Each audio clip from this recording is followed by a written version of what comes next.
بسم اللہ الرحمن الرحیم، السلام علیکم۔ جیسا کہ یہ میں نے ہیپاٹائٹس کی معلومات کا سلسلہ شروع کیا اور یہ اس کے اوپر میری تیسری ویڈیو ہے۔ پہلی ویڈیو میں ہم نے یہ دیکھا کہ ہیپاٹائٹس کہتے ہیں، جگر کی سوزش کو ہیپاٹائٹس کہتے ہیں۔ پھر ہم نے یہ جانا کہ یہ کن وجوہات سے ہوتا ہے، وہ وائرل انفیکشن ہے، بیکٹیریل انفیکشن ہے، ٹاکسنز ہیں، الکوہل ہے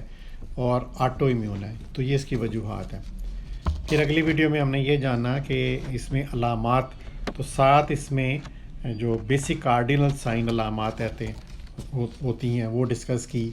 کہ جیسے فٹیگ ہے، مائلڈ فیور ہے، پین ہے، درد ہوتی ہے، اور بھوک کا نہ لگنا، نوزیا ہو جانا، اور اس کے بعد آنکھوں کا پیلا پانا، تو یہ علامات آتی ہیں۔ اب جب علاج کی بات کریں گے تو جس کی وجہ سے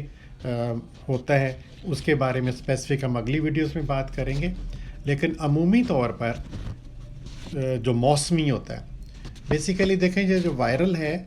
وائرل کا ڈائریکٹلی تو کوئی علاج نہیں ہوتا، وہ سیلف لمیٹنگ ہے اور خود سے ہی وہ اپنا کورس کر کے ٹھیک ہو جاتا ہے۔ لیکن بعض کا آپ کو سپورٹیو میڈیسن دینا پڑتی ہے، جو علامات آ رہی ہیں، فیور آ رہا ہے، جو وامٹنگ آ رہی ہے، اس کو سپورٹ کرنے کے لیے، ڈی ہائیڈریشن ہو رہی ہے، اس کو ٹھیک کرنے کے لیے، تاکہ جب تک وائرس اپنا کورس نہیں لیتا آپ کو وہ میڈیسن ہیلپ کرے گی، نوزیا روکے گی، بخار کو روکے گی، تھکاوٹ کو، ڈی ہائیڈریشن نہیں ہونے دے گی۔ تو یہ ایک جنرل سپورٹیو ٹریٹمنٹ ہوتی ہے۔ باقی اینٹی وائرل ڈرگز ہیں جو کہ اسپیسیفک کوز، جس وجہ سے جو وائرس اٹیک کر رہا ہے اس کی ہوتی ہیں، یا اور جو ٹاکسنز ہیں یا الکوہل ہے تو وہ اس کی اسپیسیفک مخصوص ادویات ہیں، الکوہل کا چھوڑنا ہوتا ہے۔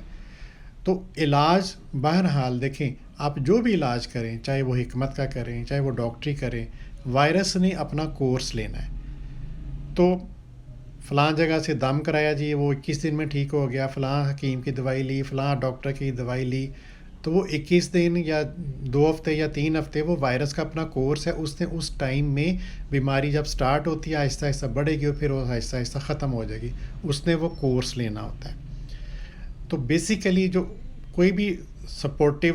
تھراپی ہوتی ہے، چاہے ایلوپیتھی علاج ہوتا ہے، تو وہ کمپلیکیشن سے بچانے کے لیے ہوتا ہے، وہ ان علامات کے علاج کے لیے ہوتا ہے کہ جو آپ کو اریٹیٹ کر رہی ہیں، نوزیا ہے، وامٹنگ ہے، پین ہے ایبڈومن میں، فیور ہے، تو ان علامات کے علاج کے لیے وہ ادویات ہوتی ہیں، اور وہ لیور کے اوپر لوڈ نہیں ڈالتی، وہ وائرس کو کچھ نہیں کہتی، نہ اسٹومک کو ڈسٹرب کرتی ہیں، وہ ایک سپورٹیو ٹریٹمنٹ ہوتی ہے۔ اب آئندہ ویڈیو میں ٹائپس آف وائرسز بات کروں گا اور پھر ان کے اسپیسیفک علاج کی بات